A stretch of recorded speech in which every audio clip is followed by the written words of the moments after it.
Sometimes the difference between winning and losing exists within a single yard. A stop at one end and a touchdown at the other, giving L.A.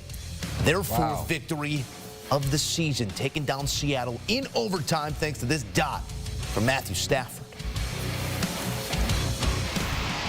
Back in studio, Joe Musso alongside the two-time champ Bryant McFadden here to talk winners and losers from Week 9. Mac, as you assess some of what we saw, there were a lot of teams that walk away from this week feeling like, all right, we're ready for the home stretch. Others that say, just send me home. Take me to your biggest winner out of Week 9. My biggest winner is the best team in the NFC, one of the best teams in the National Football League, and that is the Detroit Lions. The reason why the Lions, they're my biggest winner is because one of the highlighted matchups of this weekend's slate in the NFL, traveling on the road against a divisional foe in the Green Bay Packers in very, very difficult conditions, they dominated. And the thing I love about this win, it wasn't about Jared Goff throwing for 300 yards and 5 touchdowns. It was about the defense stepping up, creating turnovers, the running game surfacing once again, and quality red zone efficiency. That was the name of the game for the Detroit Lions. Outside of that, they're my biggest winner also when you look at what's going on in their division. We all can agree that the NFC North is the most competitive division in the National Football League. So it's imperative for the Detroit Lions to continue to create space between them and the rest of the pack. They were able to do so with that win today against the Green Bay Packers. They're sitting atop of the division, and we're starting to see separation between the Green Bay Packers, the Minnesota Vikings, and the Chicago Bears when it comes to the Detroit Lions. Yeah, you say there is definitely a logjam there in that division in terms of teams we're looking at as playoff types, but it does seem like there is a class above there. Oh, no question. Where only the Lions exist at this current juncture. They come away with a win, and they're doing it in extremely efficient fashion behind their quarterback in Jared Goff. Give me your biggest loser here in Week 9. My biggest loser, let's go to the NFC South, and no, it's not the Carolina Panthers. It's the team the Panthers played in Charlotte. It's the New Orleans Saints.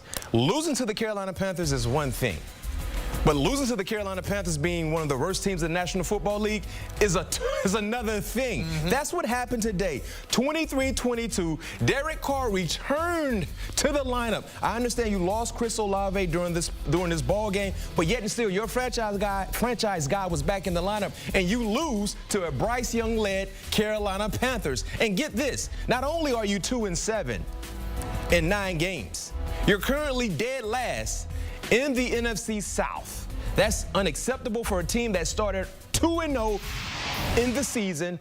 Everything was rolling, the running game, Alvin Kamara, Derek Carr, and then outside of those first 2 victories, we've seen a debacle happen before our eyes with the New Orleans Saints. Losing to the Carolina Panthers today, on the road, they're my biggest loser. And you better believe there could be a shakeup coming sooner than later when you look at what is happening with the New Orleans Saints when it comes to the coaching staff and who knows what other positions on the team. 7 teams currently sitting at 2-7 on the season. A couple teams are 2-6. If the draft were today, which we know it is not, that would be the New Orleans Saints sitting number 3 in the draft order. Those are your biggest winners and losers. What are you going to do next? Longest losing streaks immediately after starting 2-0. 7 in a row in the loss column, the Saints here. One of the longest streaks of all time. And it wasn't just 2 wins. It was 2 wins, big numbers, gaudy plays. Since then, nothing, nada, zip. All right, time now to give out some game balls. Time for That's My Guy, alongside Bryant McFadden here, giving out those top marks in Week 9, Mac. I know I got one on my mind, and I can't believe that this guy, who's going to be my guy, is still a guy that can be drafted. Give me your guy out of Week 9. I never really would have thought that I could say this is my guy based on all the adverse situations they've been a part of.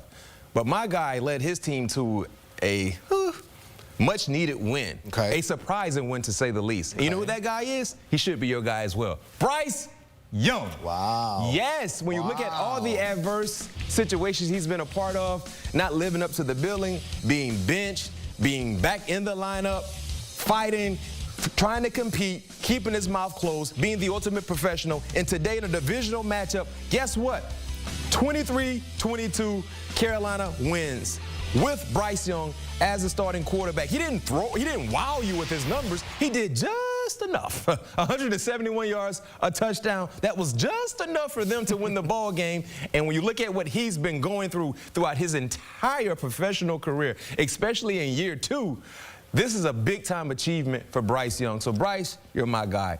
from this Sunday slate of ball games. Usually, Yeah. I would give you a hard time for that pick right there. Yeah, but I'm right there with you. That was gutsy stuff from Bryce Young. It's against a bad football team in Saints right now, but to prepare as a starter and to prepare after you've been benched as a starter are two completely different things. This is a guy who was given another opportunity.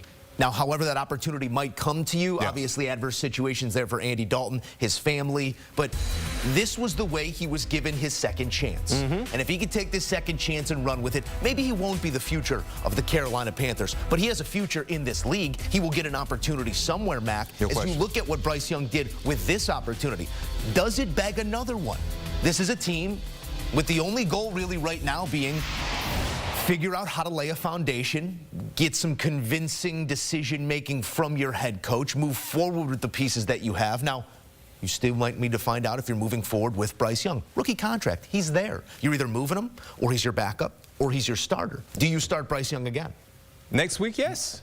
Yes, against the New York Giants overseas, if I'm not mistaken, I keep riding with Bryce Young just to kind of figure out and see what you have in a young kid. Maybe this win against the Saints can really boost his morale and his overall confidence in moving forward, especially when you look at the offense being a bit better. They ran the football better. They protect him better. Those are things you would like to have your young quarterback be surrounded with if you would like to see progression. So, yes, I would continue to stick with Bryce Young. You're giving him that's the Steelers treatment.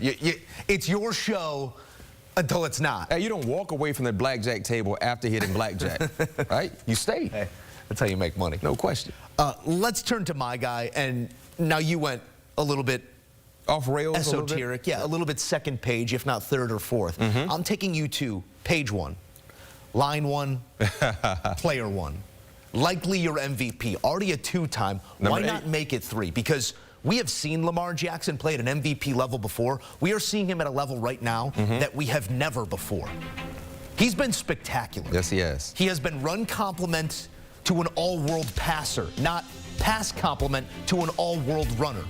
This is the 4th time in his career he's had a perfect passer rating of 158.3. He's done that 4 times. Nobody in the history of this league, since that stat was tracked, has done it that many times. He has one more than Peyton Manning in about the 3rd of the number of games. 86 games it took him to get his 4th perfect passer rating. So when you say, playoff time rolls around, we gotta see him do it. They lose at home to the Chiefs. Bury all that. Nothing to prove. Lamar Jackson has proven everything he needs to. It is time to win. It is. But who would you rather walk in a battle with than that guy, my guy, Lamar Jackson? Well said. And well played by Lamar Jackson. He's a winner. He's a guy that continuously shows us that he can bounce back from unexpected losses to lead his team to victory. And they have a real nice thing going on with Lamar Jackson and King Henry. It's going to be a fun ride watching them the rest of the way when you look at divisional competition within the AFC North and, of course, AFC competition. How is he on the board week 9? That's on both of us. That is. But I hate to inform you. Yeah. How was Bryce Young on the board? He is my guy. He took a couple weeks Took him off. Bryant McFadden works each and every week right here on CBS Sports HQ. My guy, VMAC. He's got us covered anytime we have news of note. Doesn't have to be a Sunday, a Monday, a Thursday. It's always one call away, the great Bryant McFadden. We are always one click away. CBS Sports HQ, news, highlights, scores, everywhere, all the time. Join us.